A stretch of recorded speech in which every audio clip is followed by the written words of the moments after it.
2 number में आने वाले ये प्रश्न जो कुछ महत्वपूर्ण प्रश्न मैंने बनाए हैं, इनको आप लोग देख लें। जैसे 140 का अभाज्य गुणनखंड, चूँकि वीडियो ज़्यादा बड़ा हो जाएगा इसलिए इनके सॉल्यूशंस मैंने बना दिए हैं और आप लोग इनके आंसर से देख सकते हैं। तो ये 140 का अभाज्य गुणनखंड इस तरीके से। दूसरा प्रश्न ये बहुत महत्वपूर्ण प्रश्न है। HCF 9 दिया हुआ है, एलसीएम निकालना है। इसमें सूत्र लगा लेंगे, पहली संख्या दूसरी संख्या बराबर एलसीएम गुणे HCF, तो उत्तर आ जाएगा। तीसरा प्रश्न है 3√2 एक अपरिमेय संख्या है। तो अपरिमेय संख्या को P/Q के रूप में मान लेंगे पहले कि ये परिमेय संख्या है, फिर 3 को इधर बटे में ले जाएंगे, पक्षांतर कर देंगे तो रूट एक साइड हो जाएगा और बिना रूट वाली संख्या एक साइड। तो रूट वाली संख्या क्या होती है? अपरिमेय, और बिना रूट वाली संख्या परिमेय संख्या हो गई। तो परिमेय और अपरिमेय बराबर नहीं हो सकते, इसलिए ये गलत हो जाएगा हमारा मानना। तो 3√2 एक अपरिमेय संख्या हो जाएगी। ये 3 प्रश्न हो गए। चौथा प्रश्न है HCF ज्ञात करने के लिए आ जाता है। पांचवा इस प्रकार से शून्य ज्ञात करने के लिए। और छठवां है द्विघात बहुपद। द्विघात बहुपद में शून्यकों का योग दिया है, गुणा दिया है, तो सिर्फ सूत्र में रख देना, उत्तर आ जाएगा। ये प्रश्न हो गया। अगला प्रश्न है A1/B(A2) और B1/B2 C1/C2 अनुपात निकालना है और बस आंसर आ जाएगा 2 नंबर में। तो A1 हो जाएगा 3, A2 हो जाएगा 2, 3/2। इस प्रकार से अनुपात निकाल लिया, उत्तर आ गया। रैखिक समीकरण को हल करने के लिए पूछ रहा है। इसमें ये नहीं बोला है कि ये विलोपन विधि से करना है या प्रतिस्थापन से, तो किसी भी विधि से आप कर सकते हैं। इस प्रकार से मैंने इसमें विलोपन विधि से किया है। इसमें फिर अगले प्रश्न में है शून्यकों की संख्या ज्ञात करना। तो शून्यकों की संख्या कैसे ज्ञात करते हैं? एक्स अक्ष को ग्राफ जितने बार काटा होगा, 1 2 3 जगह काटा है तो उत्तर हो गया 3, बस खत्म। इसमें शून्यकों का योग ज्ञात करना है। शून्यकों का योग ज्ञात करने का सूत्र होता है -b/a। तो a का मान है 1, b का मान कुछ भी नहीं है, 0 है, c का मान है -3, तो मान रख दिया तो उत्तर आ गया। इसमें जांच करना है द्विघात समीकरण है कि नहीं। तो द्विघात समीकरण है या नहीं, इस बात की जांच करने के लिए समीकरण को हल करना पड़ेगा। अगर x की घात 2 है तो समीकरण है द्विघात समीकरण, नहीं तो द्विघात समीकरण नहीं है।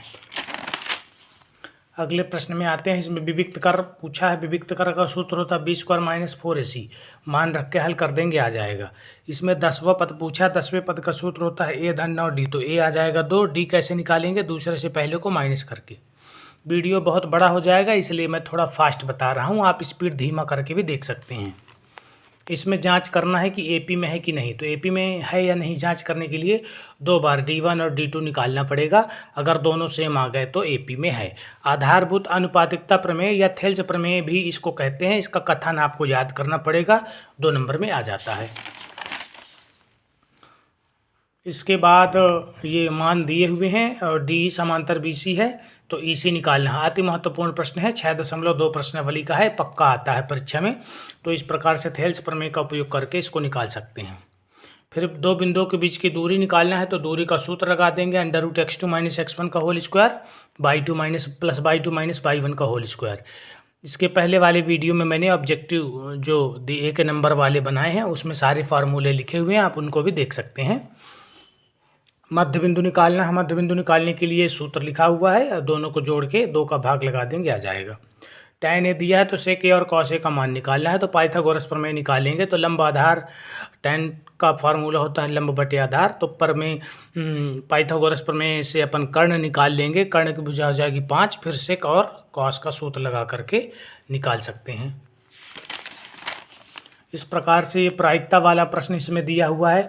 तो ये सूत्र होता है, संगीता और रेशमा दोनों के जन्मदिन दोनों की प्रायिकता 1 हो जाएगी। संगीता के जन्मदिन की प्रायिकता दी हुई है तो रेशमा का निकल आएगा। अगला है थैले में लाल 3 हैं और 5 काली गेंदें हैं, तो गेंद लाल हो इस बात की प्रायिकता। तो लाल गेंद पूछा तो लाल ऊपर आ जाएगा 3 और बटे में टोटल 8 आ जाएगा। अगला है पाँसा। तो पाँसे में अभाज्य संख्या होती है 2 3 5 और कुल संख्या होती 6। तो अभाज्य संख्या 3/6। फिर ये लाल और काली गेंदों का आ गया सफ़ेद हरी गेंदों का, तो इसको भी कर सकते हैं इस प्रकार से, आप देख लें। अभाज्य गुणनखंड ये बताने की ज़रूरत नहीं है, आप लोग कर लेंगे। इसमें शून्यक निकालना है। 2.2 प्रश्नावली का ये प्रश्न है। गुणनखंड करते आप लोगों को आता होगा, देख लीजिए, इस प्रकार से कर सकते हैं। 26वां क्वेश्चन है द्विघात बहुपद बनाना है। द्विघात बहुपद बनाने का ये सूत्र है, शून्यकों का योग और गुणनफल दिया है, रख देंगे, मान आ जाएगा उत्तर। प्रथम पद और सार्वंतर निकालना है। प्रथम पद देख करके मिल जाएगा, सार्वंतर दूसरे से पहले को घटा देंगे। इस प्रकार से घटा दिया गया इसमें। 28वां प्रश्न में पूछ रहा है कि कौन सा पद 81 है, तो मान लेंगे आखिरी पद 81 है माइनस का, इसके बाद सूत्र लगा देंगे तो इनका मान आ जाएगा 35। आप लोग वीडियो को धीमा करके भी देख सकते हैं। 60 प्रश्नों का सेट है, इसमें पूरे 60 प्रश्न बताए गए हैं। बहुत महत्वपूर्ण प्रश्न सारे लिखे हुए हैं। इसमें बताना समरूप है कि नहीं, तो भुजाओं का अनुपात तो बराबर है, लेकिन इसमें कोण 90 नहीं है, इसमें कोण 90 अंश के हैं। तो ये भुजाएं समानुपाती हैं, लेकिन कोण बराबर न होने की वजह से आकृतियाँ समरूप नहीं हैं। ये परिभाषा आ सकती है 6.1 में है कि भुजाओं की समान संख्या वाली दो बहुभुज समरूप होती है यदि उनके संगत कोण बराबर हों और उनकी संगत भुजाएं समानुपाती हों। संगत कोण बराबर, संगत भुजाएं समानुपाती। अब ये विभाजन सूत्र का प्रश्न है, तो विभाजन सूत्र होता है x बराबर m1x2 प्लस m2x1 बटे m1 प्लस m2, इस प्रकार से y का तो मान रख के निकाल लेंगे।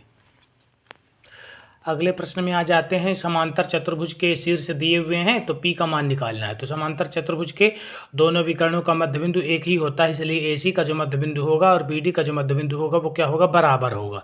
मध्य बिंदु के सूत्र से निकाल लेंगे। अगला प्रश्न त्रिकोणमिति का आ गया। पाइथागोरस प्रमेय से अपन निकालेंगे कर्ण, तो कर्ण आ जाएगा आधार आ जाएगा √7। फिर कॉस थीटा का सूत्र आधार बटे कर्ण, tan थीटा का सूत्र लंब बटे आधार लगा करके निकाल लेंगे। अगला प्रश्न है tan थीटा दिया हुआ 1, तो 1 की जगह लिख सकते हैं tan 45, तो tan कट जाएगा, a का मान 45। समकोण त्रिभुज है तो a 45 दिया हुआ है, b 90 दिया हुआ, तो c भी 45 हो जाएगा, क्योंकि त्रिभुज के तीनों कोणों का योग 180 होता है। तो जब एक 45 हो गया, दूसरा 90, तो तीसरा 45 होगा, तभी तो 180 हो जाएगा। इस प्रकार से 2 sin a cos a, तो sin a और cos a का मान रख दिए 45, तो बस बात बन जाएगी। इसमें दिया है लघु वृत्तखंड का क्षेत्रफल, तो वृत्तखंड का क्षेत्रफल होता है त्रिज्याखंड माइनस त्रिभुज, त्रिज्याखंड का और त्रिभुज का क्षेत्रफल लगा करके घटा दिया। अगला प्रश्न असंभव घटना की परिभाषा ये लिखी हुई है, प्रारंभिक घटना की परिभाषा लिखी हुई है, और ये ताश की गड्डी वाले प्रश्न। फिर आगे ये दिए हुए हैं, इनको भी आप देख लें। अगला प्रश्न ये दिया हुआ है,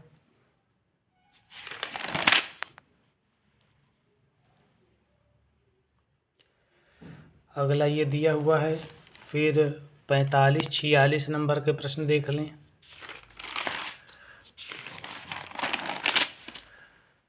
47 व प्रश्न, 48 प्रश्न, प्रश्न नंबर 49, 50, 51, 52, 53 और 54, 55, प्रश्न नंबर 56,